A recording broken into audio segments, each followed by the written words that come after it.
Evelyn Strathmore had been saving for this trip for over a year. Every month, she cut back on little things, skipped dinners out, shopped only during sales, and even put off fixing the creaky back gate. Also, she could afford one big thing, a family vacation. She sat at her kitchen table with the cruise tickets spread out neatly in front of her.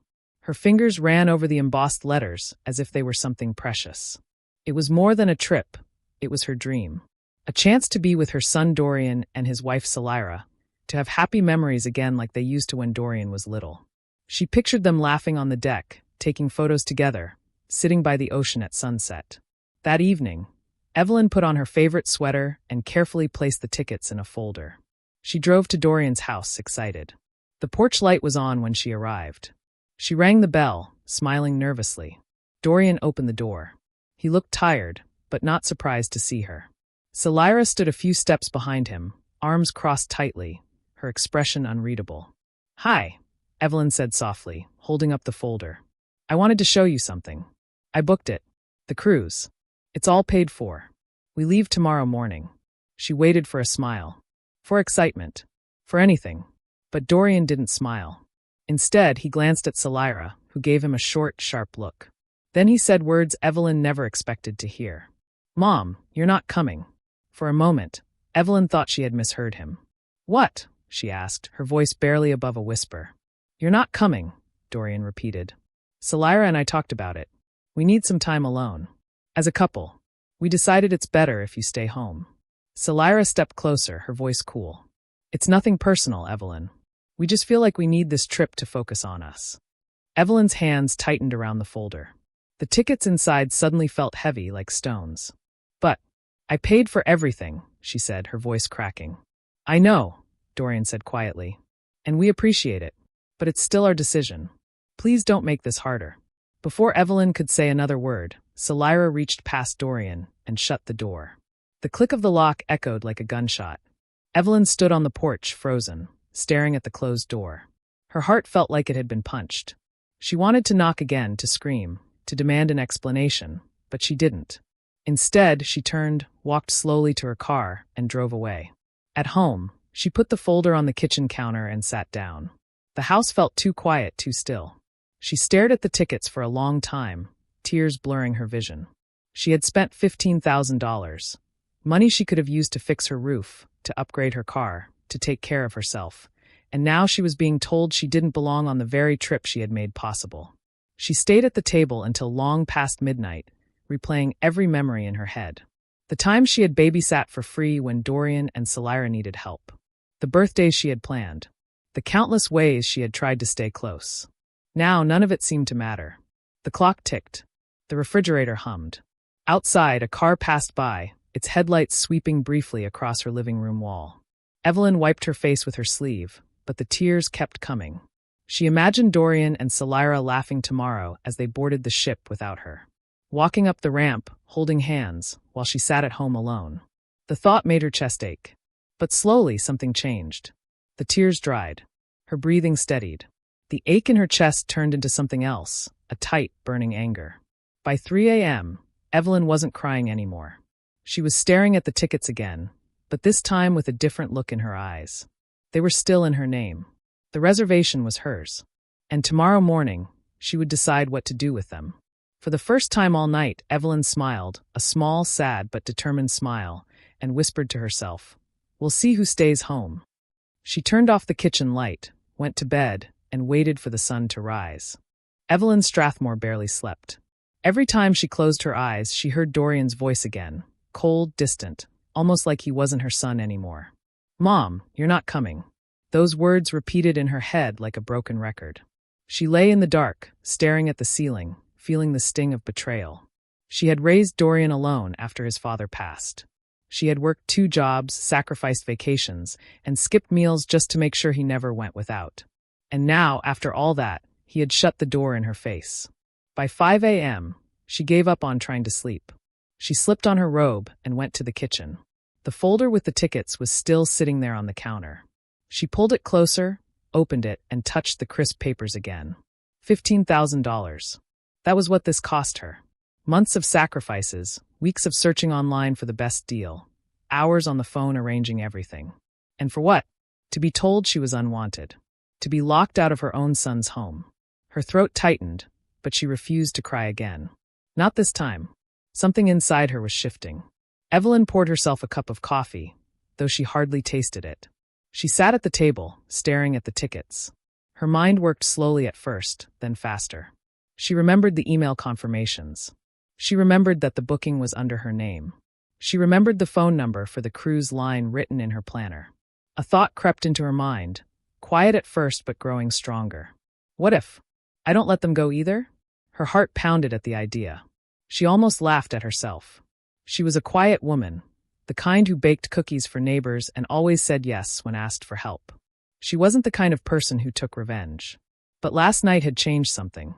She was tired of being pushed aside. At 7 a.m., Evelyn picked up the phone. Her hands trembled as she dialed the number for the cruise line. A cheerful woman answered. Good morning. Thank you for calling Ocean Vista Cruises. How may I help you today? Yes, Evelyn said carefully. This is Evelyn Strathmore. I have a reservation for tomorrow's departure. I need to make a change. Of course, Miss Strathmore, the woman replied politely. Can you confirm your booking number? Evelyn gave it. She felt her chest tighten as the woman typed. And what change would you like to make? There was silence on Evelyn's end for a moment. She almost backed out.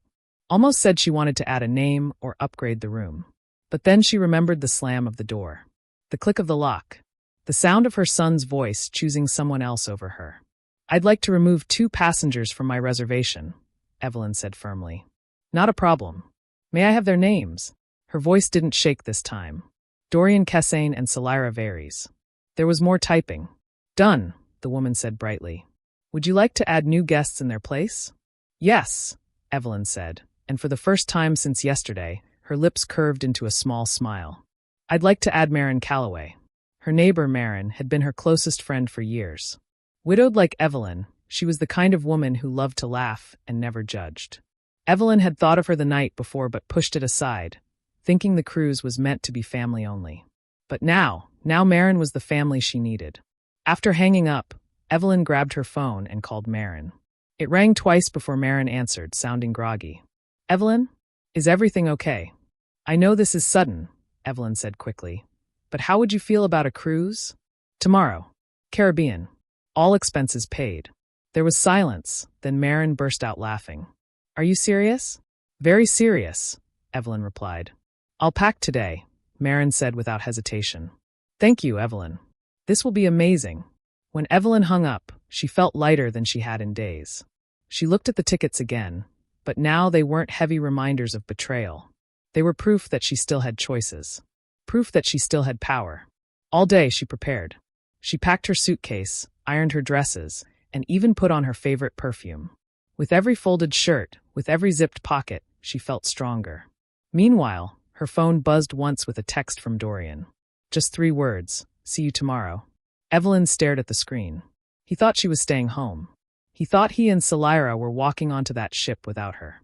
She turned the phone face down and smiled to herself. Tomorrow they would learn the truth. By evening, Evelyn's suitcase sat by the door. Marin had called twice already, squealing with excitement. Evelyn felt a nervous flutter in her chest, but it wasn't fear anymore. It was anticipation. For once, she wasn't the one left behind. The morning sun was warm, and the air smelled like salt and seaweed as Evelyn Strathmore wheeled her suitcase across the port.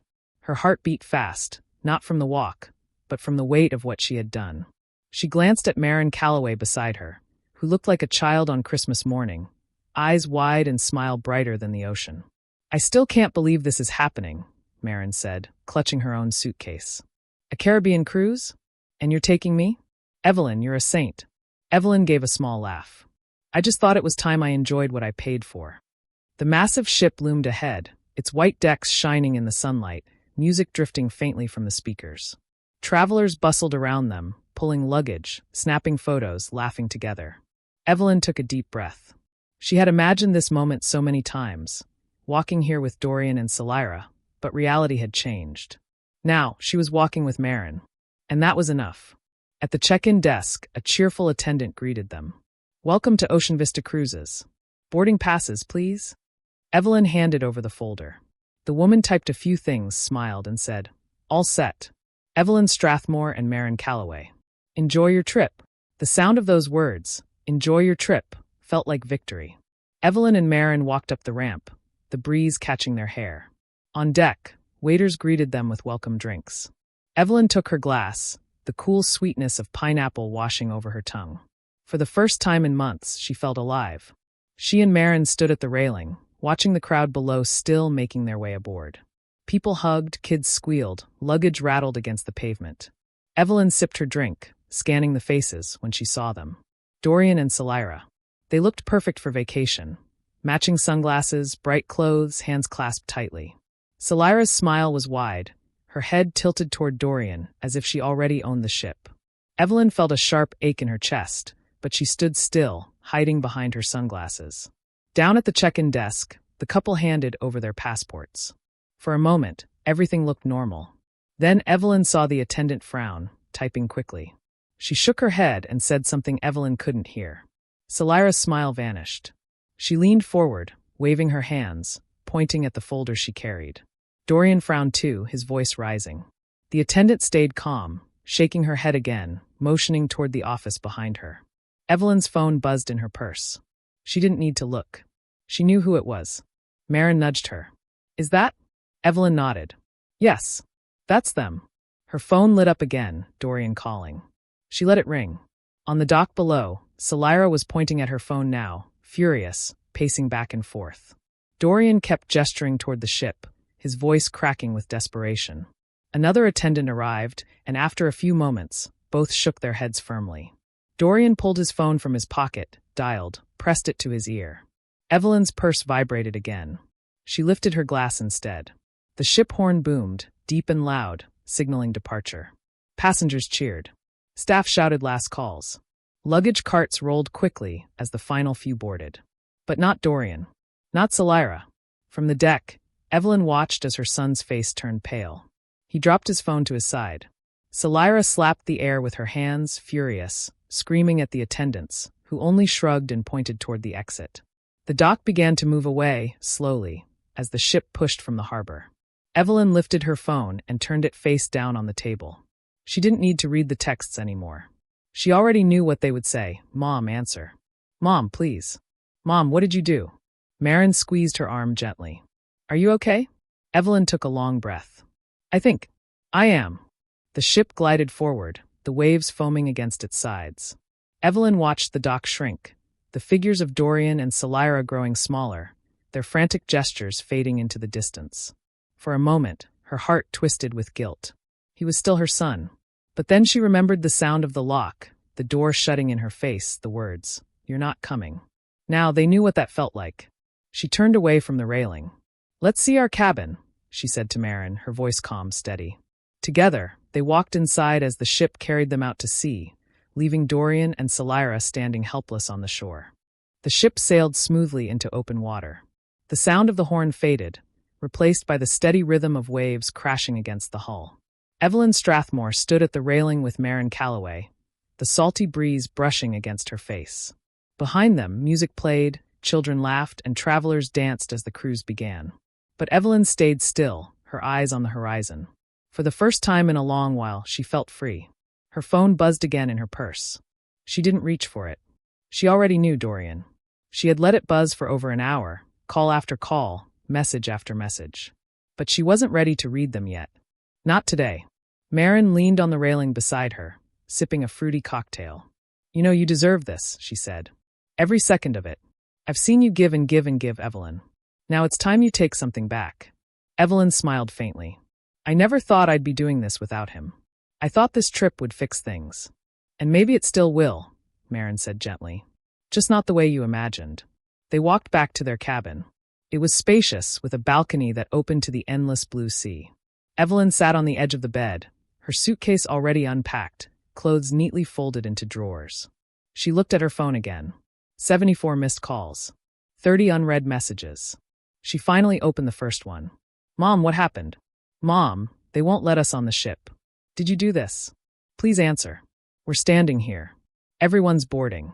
This isn't funny. Mom, how could you? Her chest tightened. For a moment, guilt washed over her. She imagined Dorian's face, pale and confused, Salira beside him, furious and humiliated. Evelyn closed her eyes, fighting the old instinct to rush in, to fix everything, to save him from his own mistakes. But then she remembered. The night before. The look in his eyes when he said, "You're not coming." The way Salira shut the door and locked it, as if Evelyn were nothing more than a stranger. She opened another message. "We're going home. Don't ever talk to me again." Her hands shook, but she put the phone down firmly. "If that's the price," she whispered, "then so be it." The days passed, and Evelyn allowed herself to heal. She and Maren explored every corner of the ship. They lounged on sunlit decks, clinked glasses at dinners, danced at night under string lights. Evelyn laughed harder than she had in years. Each laugh chipped away at the bitterness inside her. One evening, as the sun dipped into the ocean, Maren said, "You know, Evelyn, family isn't always about blood. Sometimes it's about who shows up for you. And right now, I'm glad I showed up for you." Evelyn's eyes watered, but this time with gratitude, not pain. She squeezed Maren's hand. "I'm glad too." When the cruise finally ended, Evelyn returned home with a new calm in her heart. The house didn't feel as heavy. She unpacked slowly, humming to herself. 2 days later, there was a knock on her door. Evelyn opened it, and there stood Dorian. His hair was messy, his eyes tired. Salira wasn't with him. "Mom," he said softly. "Can I come in?" Evelyn hesitated, then stepped aside. Dorian walked in, looking around like he didn't belong there anymore. He sat at the table, the same table where Evelyn had stared at the tickets the night she was locked out. "I was angry," Dorian admitted. "Angrier than I've ever been. But the truth is, we treated you horribly. Salira wanted me to choose between her and you. And I did. I chose wrong." Evelyn's eyes filled, but she didn't interrupt. "I don't know if you can forgive me," he said, his voice shaking. "But I am sorry. I see now what I did. I pushed away the one person who's always been there for me. And when the cruise left without us, I finally understood how much that must have hurt you." Evelyn sat across from him, her hands folded. "Dorian, I don't want revenge. I only wanted respect. Just once, I wanted to feel like I mattered to you." "You do," he said quickly. "You always have. I didn't show it." For a long time, they sat in silence. Then Evelyn reached across the table and placed her hand over his. "I won't forget what happened, but maybe we can start again. On new terms." Dorian nodded, tears in his eyes. That night, after he left, Evelyn stood by her window, watching the quiet street outside. She knew things wouldn't change overnight. Salira might never forgive her, and maybe Evelyn didn't care anymore. What mattered was that she had stood up for herself. She had paid for the trip. She had taken the trip. And for the first time in years, she hadn't been left behind. Evelyn smiled, whispering to herself, "The cruise left without them, but I finally found myself." And with that, she turned off the light, ready for whatever tomorrow would bring.